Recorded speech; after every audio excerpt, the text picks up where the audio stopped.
Sumayin niyo ang kapayapaan. Ang araw na pinapala ng Diyos ay isang kadakilaan. Ito ay mga himala sa inyong mga nakaloob ng Diyos.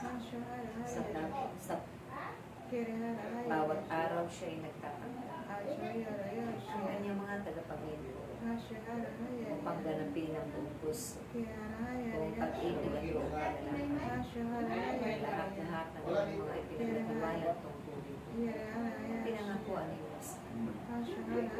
Bilang Diyos na nakapangalan sa maraming bagay kayong pinaabalahan. Bilang ina ng inyong mga tahanan. Subalit naroon upang tugunan ang kanyang panawagan at tunay na sa pamamagitan ng kanyang pag-ibig kayong lahat ay nabukod sa pangalan.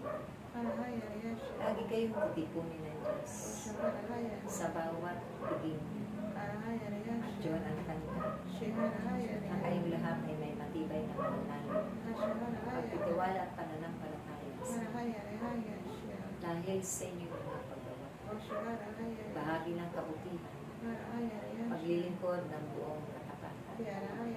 Gagantimpalaan niya ito ang mga biyaya, siksik at liglig na umakaw. Wala mang kayo, mga inaasahan, mga anak buhay, upang ito ang magiging daan ng inyong kabuhayan sa araw-araw ninyong pamumuhay.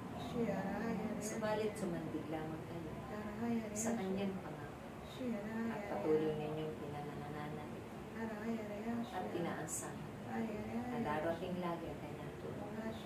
Ang kanyang awat habang ay laging sa inyo magpakailanman.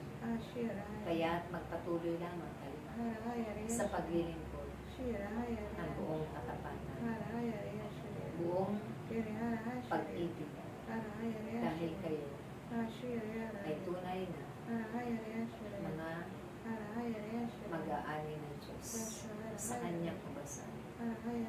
Sa bawat paggawa ninyo, ito'y may kalakip na pinay. Ito'y may kalakip na dating pagpapala ng mga himala ng kalakasan. Wala ng kagalingan ng inyong mga sakit at karamdaman. Patuloy niyang pinahintulutan maranasan dahil kailanman siya lagi ang inyong isa-puso't isa-isa.